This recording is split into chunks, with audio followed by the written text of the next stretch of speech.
Hi everyone. So thank you for joining us for another edition of Inside Google Cloud YouTube live event series. So today we're talking about enterprise sales and customer engineering. So we're going to spend about 15 minutes talking about the roles of an enterprise sales rep and a customer engineer in Google Cloud here in APAC, how they work together, and interesting challenges we face here in APAC. We'll then spend the last 15 minutes of the session answering some live questions from all of you out there. We have two chat moderators standing by in the back to take your questions. But first, some introductions. My name is Rick. I am the head of executive operations for Google Cloud here in APAC. Joining me today is Angela Ko. Hello. From our field sales team, and Jay Jenkins from our customer engineering team. Hi, guys. Hello. They're both located here in Singapore. So let's get started with some introductions from the two leaders. Angela, can you tell me a little bit about yourself and your journey to Google Cloud? Sure. Thank you, Rick. Hi, everybody online. My name is Angela. I'm the field sales manager for Google Cloud based here in Singapore, taking care of the Southeast Asian region. I'm 2 weeks away to my 1 year in Google Cloud itself. Congratulations. Thank you. Great, and I'm Jay Jenkins, so I lead our customer engineering team in Southeast Asia, and I've been with Google for 5.5 years. Okay, so we got some diverse sets of experience there. So Jay, you've been here for 5 years, so why don't you tell me a little bit about how you feel Google Cloud has changed over that time? Yeah, so I guess cloud in general was very different 5.5 years ago, and Google Cloud is also very different. So we've seen a lot of changes in Google Cloud, a lot of new products coming out. Cloud is constantly changing and really pushing the boundaries of what's possible inside of Google Cloud. I think especially here in APAC, we've seen a lot of changes. So starting out with sort of those cloud native organizations that sort of know how to use cloud and are born in the cloud, and more and more now we're seeing large enterprises looking at cloud as well. And for those large enterprises, they approach things a bit differently, and there's a lot of learning that needs to be done, and also a lot of legacy applications that now need to move to cloud. And with that, a lot of new technologies are being invented around that. So with those new technologies and with those new products, it's quite daunting, but also quite exciting from a technology perspective, because you get to learn new things every single day. And Angela, I know you've spent a lot of time in the cloud industry, Yep. but you said about a year here at Google Cloud. How are you finding things so far? I mean, it's been great, and I've joined a number of organizations before. I joined Google Cloud, obviously, and I think one thing that really is very different about Google Cloud, it's really the culture and the people. And that was what attracted me to join Google Cloud itself. I think first thing first, I'm a builder. I love to build things, and Google Cloud to me is a relatively young organization compared to some of the other organizations, but it's got really amazing technology that I can relate to in the everyday life that we have, be it like YouTube, Gmail, and the different technology that corporations can leverage for their business. And to be able to be part of that pioneer group, co-creating with our customers and leading a team, I think it's really exciting, and that's what I've been doing.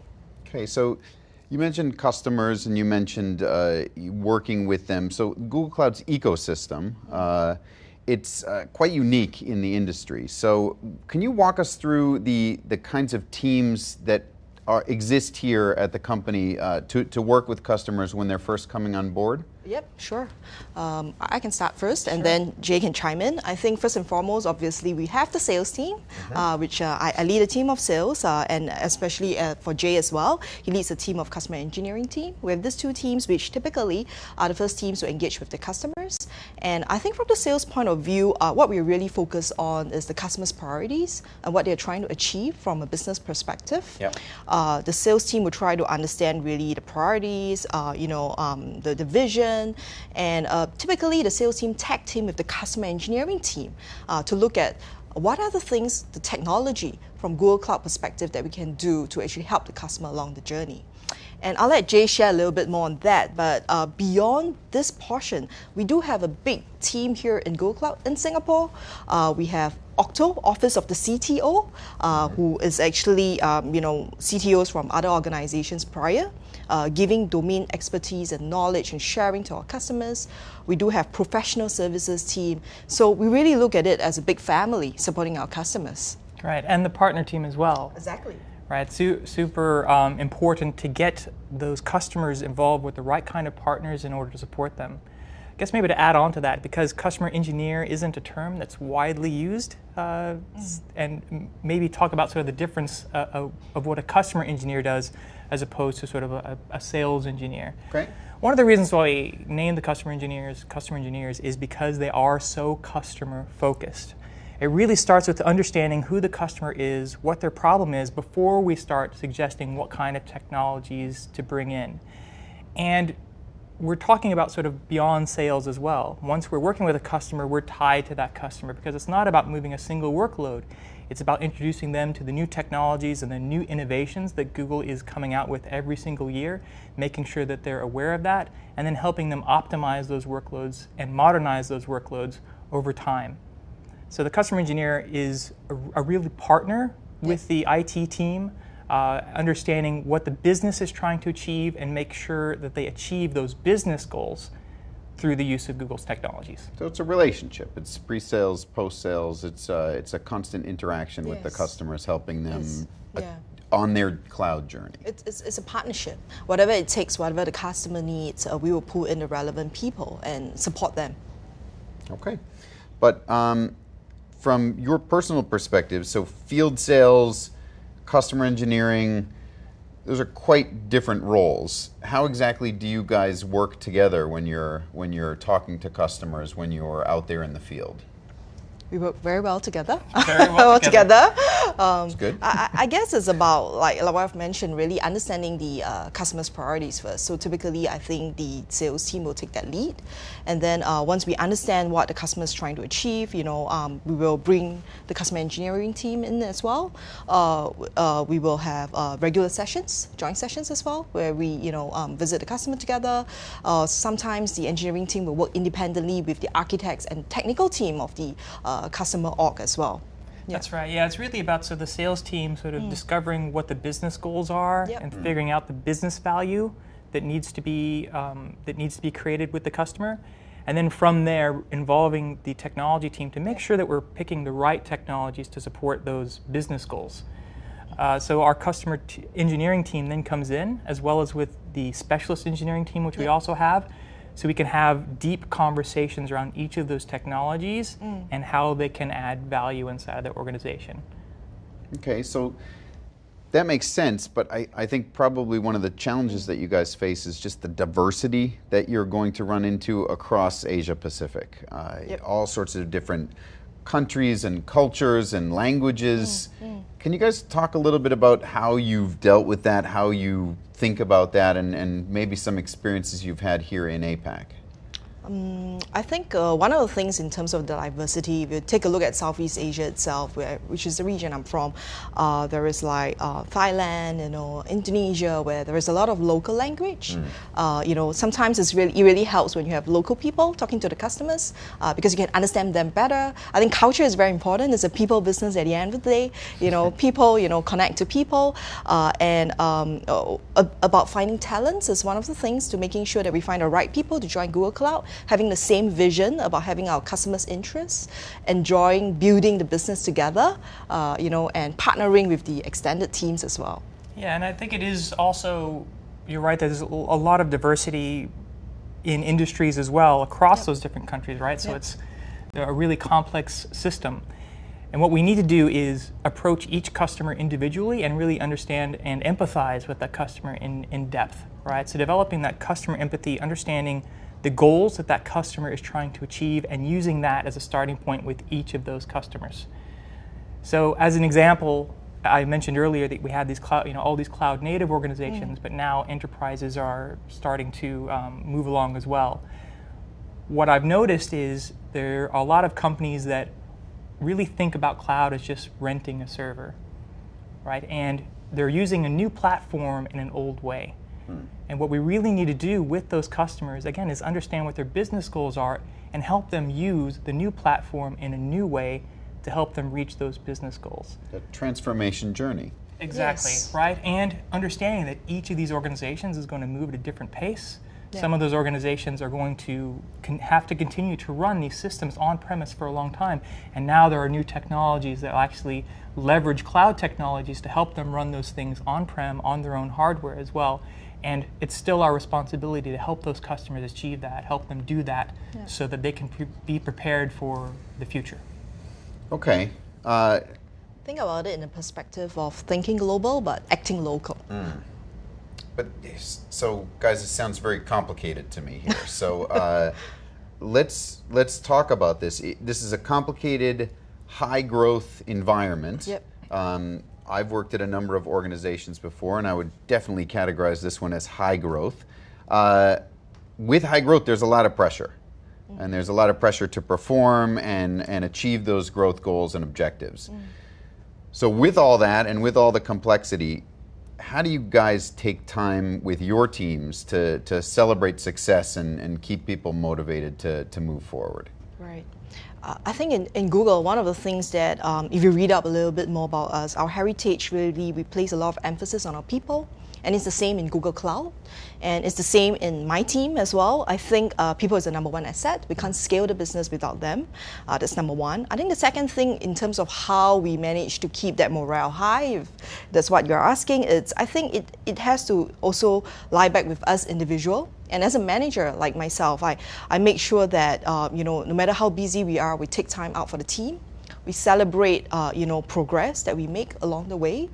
And because we are in such a high growth business and we are building new things, I think we need to really make that deliberate effort to celebrate it, because we are not managing a business, we are really building it from scratch. And I think that kind of recognition that like Jay, myself, and the extended team has, we are of the same mentality, really helps the team. And it motivates them when they actually land something big, when they win. We celebrate it, no matter big or small. Yeah, absolutely. So we have actually a weekly stand-up meeting for Southeast Asia, right? And people dial in from the region every Monday. And it's an opportunity for us to talk about the things we've accomplished and talk about the things that we're going to do, and also to congratulate and thank each other in an open forum. And we do that every week. I hear the shout-outs and the applause and the celebrations, absolutely. And one more thing I just want to add that is really different about Google, especially, I joined for the last 1 year, is that it's a place with really helpful people. Really great people. Like if you go around asking for help, I mean, everybody can be busy, but nobody will really refuse you. I think you just need to make that effort, and it's like paying it forward. And then when it's your turn, you help the next person. Yeah, and this is a really exciting time as well. I mean, especially if you're a technology person, right? There's so much happening and so much growth happening and so many opportunities. And another thing that helps us is having sort of that common goal, right? Helping those customers build cool things that matter for them. Having that impact, being able to see that direct impact with these organizations. Applying these new technologies, learning something new every day. Those are the things, me as an engineer, as a technology person, that's what gets us up in the morning. You're doing something that matters and you can see the results. That's pretty powerful stuff. Exactly. Yeah, okay. So let's pause here for a second. It's a good point, I think, and let's jump to some of the questions that we have out there from you folks. So the first question, so something we get asked a lot, actually. If you guys were to share from your personal perspective, what advice would you give people to be successful here at Google Cloud? Sure, you want me to start? Okay, so one of the sort of those moments that I always think about whenever I think about my journey here at Google is whenever we first built this office that we're sitting in now, which was just a couple of years ago. And one of the questions that they asked at the time is, why do you need an office, right? Google, you have tools that help you work anywhere, right? Why not just have everybody work from home? And the answer is the people. And it's the people in this office that make you better. So whenever you're working inside of a team, you really need to work to reach out to those other teams as well, because it's not just about Google Cloud, it's about Google at large. I'm a very big believer in lateral thinking and taking ideas from all across Google and bringing that into the job that you're doing inside of Google Cloud. So it's really important to think broadly across Google, learn from all these super smart people that you get to work with, and then take what you learn and apply it to your job. And maybe to build on what Angela was saying earlier, is knowing when to ask for help, because people are so helpful here. And yes, a lot of smart people, but also with a lot of humility. And people here who want to make you better. People here who will advocate for you and attribute ideas to you as well. That's what's important, and that's what's amazing. Yeah. Well, one thing I would just add on to what Jay has just mentioned is when I first joined Google, right, I was like, wow, this is amazing. You know, we have all this beautiful place, you know, awesome people, awesome food. And then I got to realize as well, like, you know, as we get to network and we hang out at the barista that we have very nice here on level 5, is that you get to meet a lot of people outside of Google Cloud. And one of the things, like what Jay has mentioned, is also to network, not just within Google Cloud, but outside of Google Cloud, and to connect and understand the culture, what is important to Google. At the same time, within Google Cloud itself, you know, tapping on one another's knowledge, experiences. I have people in my team who has worked in Google, now in Google Cloud, for 9 years. And he has worked for 4 different divisions within Google. Think about the amazing amount of knowledge and experience that he has. And last but not least as well, it's really about being open. Being open to learn from others. You know, there'll be people who are a lot younger than you, but they may know more than you. Being open to absorb that. People, you know, who are more experienced than you, and having that open mentality, I think, is really important. Okay. Well, let's build on that a little bit and talk a bit more about that person with 9 years of experience that you're talking about. So, the tech industry at large, you guys have been involved for a number of years now. And so in your experience here at Google and things that you've seen and people that you've talked to, talk to me a little bit about the career journey. Like what does your personal individual growth potential look like here with Google Cloud and with greater Google? I think if you look at Google Cloud, like for me, I'm a very good example because I joined just a year ago, right? From the time I joined last July to now, the team has more than doubled, right? And we have added like new roles, you know, be it managerial roles, be it individual contributor roles, to make sure that we are effective in terms of the coverage of the market. And I've seen people who have joined us from other countries within Google, not Google Cloud, within Google and other business lines. They are the right person, you know, they have the right skill set, the right attitude, and we have them in Singapore, you know, moving here. Like the person in my team who has 9 years of experience, he has worked for different divisions within Google, you know, from Google Search, you know, from Google Ads to now Google Cloud. And, you know, he's enjoying himself so far. Yeah, I guess for me, maybe I'll talk from a personal perspective. Sure. So before joining Google 5 years ago, I was a people manager managing a team of 60 people, and I made a decision to join Google as an individual contributor, right? So with nobody reporting to me. For a transition. For a couple of reasons, right? One of those is because I was really trying to pivot myself towards cloud because I believed very much in that vision of what the future was going to be. And just the opportunity for learning that there was being in that role. And it was a very different kind of role, again, because the whole idea around customer engineering at Google is very different from a sales engineer, right? You really become a trusted advisor with those customers, and you develop a lot of this credibility. And today I'm a people manager, again, here inside of Google, but I continue to learn and grow every day. And I would also say being a people manager at Google is very different from being a people manager at most other organizations. It is. You know, I come back to this, I can't remember who said this quote specifically, maybe you'll know, Rick, but he's like, you know, you don't hire smart people and tell them what to do, right? You hire smart people so they can tell you what to do. And that's very much how Google is, right? You have all these smart people, they can tell you what to do and give you the best advice, and you can manage them as a team. Yeah. Well, that's great. Thank you, guys. Thank you for sharing. So let's see. Avinash has asked, is a customer engineer tied up to one single customer or account all the time? So absolutely not. So we actually have a set of customers, but more than that, we actually work across the organization as well.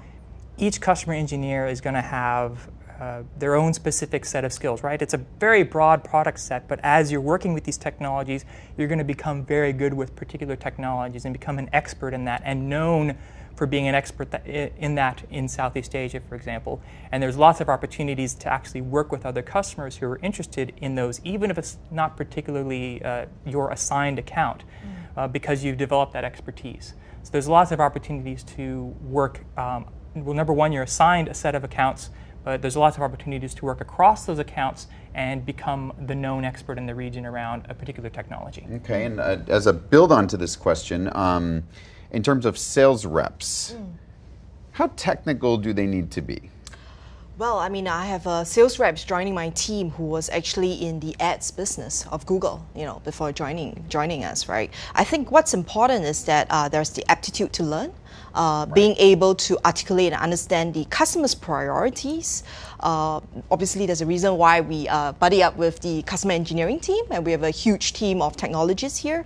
So I wouldn't say it's like super technical, but the priority is really understanding the business of the customer and being able to bridge that, from a business and a technical point of view, and being able to orchestrate it with all the resources that we have in Google Cloud. What do you think about that as you work with salespeople? Does the technical skill set and background really help, or how do you feel? Yeah, well, I mean, certainly a technical background helps, right? But the sales reps, shouldn't have like that deep technical knowledge. What they should be able to do, though, is understand the business value that these technologies provide, understand what use cases those technologies are going to be valuable for, and then once those use cases and workloads are identified, bringing in that customer engineer or that specialist that might be able to provide that level of technical depth. Yep. Right, to be able to partner, but would say industry knowledge would be important, a background in understanding companies and their structures. Industry knowledge, understanding the customer, being able to understand the customer's priorities and how the technology can come in, and getting that support and lining up the resources internally. I think it's important. Okay. Yeah. So let's see here. It seems Google has recently pivoted into hybrid. So we've seen a lot of announcements about that recently. Can you tell us some more about some of your exciting recent product announcements, such as Anthos? Right, so Anthos, it is super exciting, and this is one of those things where it's very customer driven in terms of why we created this product. So for those of you who are technical, we open sourced something called Kubernetes, which helps with container orchestration. So it's a way of launching applications and creating the more abstracted services. What Kubernetes does is it orchestrates that, and then we had a product called GKE, Google Kubernetes Engine, which uses the open source Kubernetes technology to make it easy for you to launch these clusters and orchestrate these containers. So in 5 minutes, you can have a cluster up and running, launch your services directly on to Google Kubernetes Engine.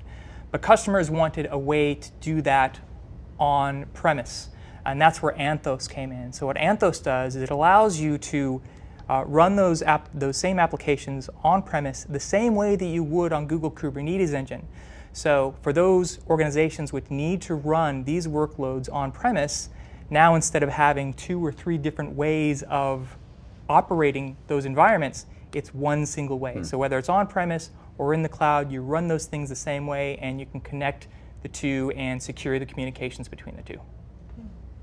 Okay, that makes sense. Thank you very much. All right, so I'd like to move on to the last question. So for Angela and Jay, as people managers, what are your top 3 priorities for 2019 and then beyond into 2020? Okay. For Google Cloud itself, right now we're expanding pretty aggressively. That's why you see all of us here, right, doing this. And I think what's very important for me as a people manager for second half, hiring. It's very important. Hiring the right talent, and then setting them up for success. Making sure that as we hire all these people, they are being supported. There is a good ecosystem. I have a good team, who have a good level of experience, people with 9 years of experience, and how do I make sure that they kind of like share that knowledge? And what's very important to me is the culture. I think we've built a team who is very, very close together with Jay. We do shout outs, we ask questions, it's really comfortable. There's no stupid question. We kind of come together. I want to maintain that kind of culture and that teaming attitude that we have, even as we expand the team. That's super important for me. And I think the last thing as well is to make sure that be it existing team members and new team members, they're empowered to be successful. And because we're going to be tripling our workforce, right? Everyone needs to be a leader of their work, yet they need to be empowered. The way that I want to do it with them in terms of what they can or can't do and how do they align, I think that's super important. And that's some of my priorities as I look at from a people perspective for the next 6 months to a year. Yeah, I mean, I definitely understand the concerns around maintaining the culture as the organization grows. But I mean, if you think about Google itself and how quickly it's grown over the years, it's definitely something that skill set exists here to do. What about yourself? So I'll echo a couple of them. Definitely, number one is hiring. We definitely need to make sure that we're getting those people on board to support our business into the future. The second one is taking care of our current talent. So providing opportunities for them to grow both personally and professionally. And number three, creating new leaders. So creating that next generation of leaders inside this organization, because again, as we scale up, we want to make sure that the current teams have those opportunities to grow. That's super important, super important. Okay, so anything else you guys would like to share or talk about here while we have a minute or two left? I would say, it's an exciting place, it's a fun place. You want to know more, ping us, come join us, check out our, recruitment ads online, right? Yeah. I mean, I would just say that right now it's a super exciting time in cloud and in technology. Things are changing at such a rapid pace, and it's thrilling to be a part of this industry. So again, I think about 5 years ago, I definitely made the right choice. And as we see these new innovations come along, Google's inventing a lot of technologies and moving those quickly into managed services or open sourcing those to make sure that we democratize those technologies and get people access to those technologies and businesses access to those technologies. Really making sure that they can leverage those technologies, prepare themselves for growth, making sure that they don't continue to invest in older technologies, which they have to use today, making sure that they're prepared to move forward. I guess adding on to what Angela's saying, please, if this is something that's interesting for you, if this is something that you want to do, definitely please join us. Yep. Okay. Well, I think we're about out of time. So I want to thank Angela and Jay for taking time out of your busy schedules to come talk to me and everybody out there today. And thank you to the viewers for participating. Thank you very much for the questions, you guys. So be sure to subscribe to Life at Google for more videos about working at Google, and check the links in the description box below for helpful resources related to all of the things we talked about today. Yeah, and we are hiring across offices in JPAC, and if you like to do great things, you like to have fun, come join our family. Check out the jobs online. That's right. We hope to see your application soon. So thank you everybody for tuning in. Bye. Bye. Bye.